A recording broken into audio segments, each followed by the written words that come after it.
Today we have with us Mr. Alok Srivastava on Indian Beer.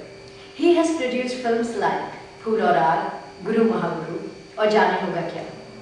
Today we're going to talk to him about his latest film, The Unsound. Hello sir. Hello. Sir, we would like to know something about your film. आपकी film का title इतना कैची और इतना peculiar है, The Unsound. Believe me, कि हम ये जानना चाहते हैं कि what is it in the film and how did this kind of a title occur to you? Okay.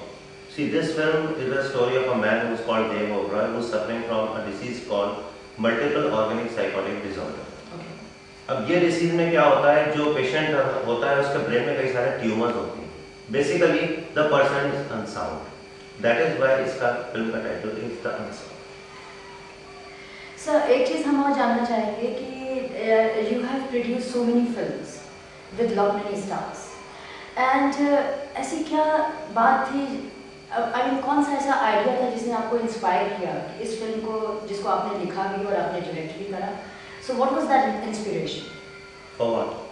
To make this film, to direct this film. Okay, to direct this film.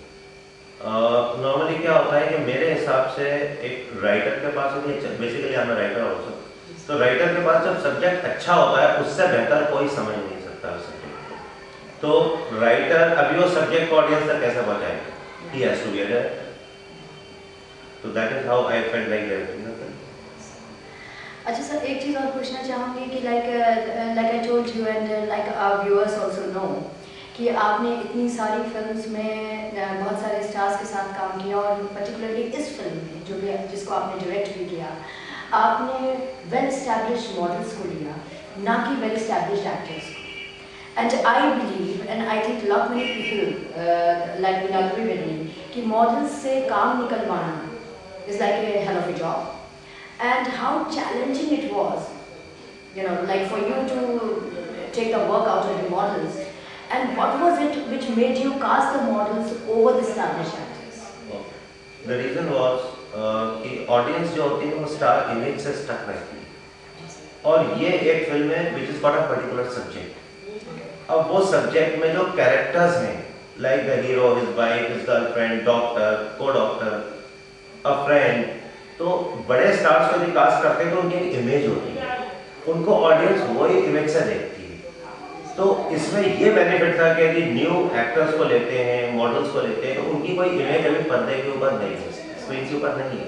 तो it is very difficult, it is very easy, sorry, to make the audiences understand what you need to say. That was the reason.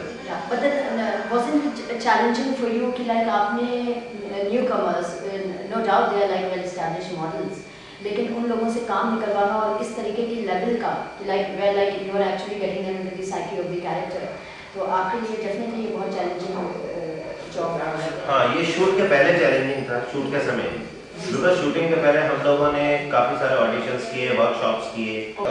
Normally क्या होता है, audience star image के साथ stuck up रहती है, और यदि कोई डेफिनेट स्टोरी है, उसके अंदर कोई अच्छे पता लगता है कि एक्टर्स चाहिए, और बड़े स्टार्स को जिसमें अपन ने कास्ट कर दिया, तो उनकी इमेज को चेंज करना बहुत डिफिकल्ट होता है. और नए आदमी को इमेज है ही.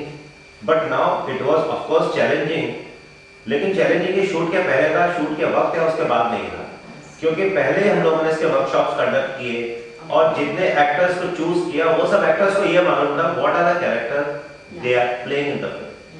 सो it was very easy. Sir, एक चीज़ और हम जानना चाहेंगे कि लाइक कभी भी आपको शूटिंग के दौरान ऐसा लगा कि my God, where am I stuck with new people and with new models?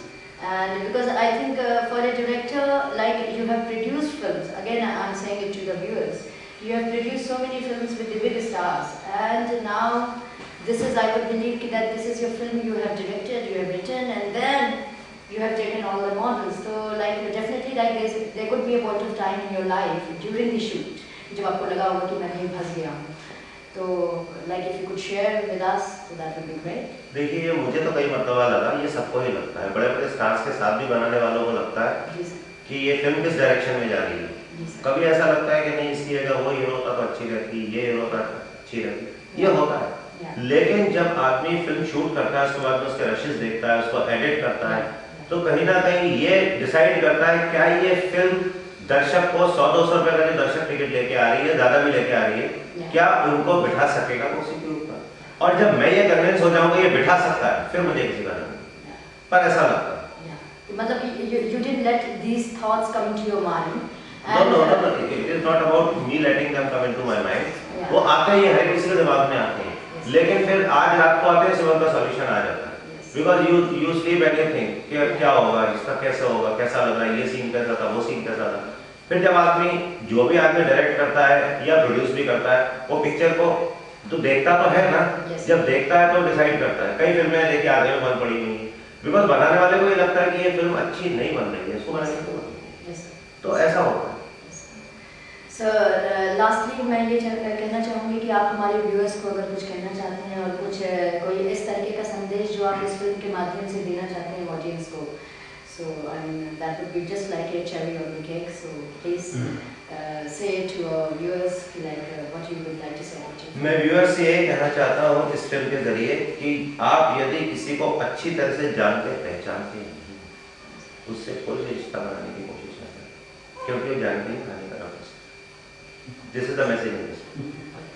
So thank you so much for your valuable time, and I wish you all the success for your film. And definitely tomorrow I'm going to go and watch it. You have to. Thanks. Thanks.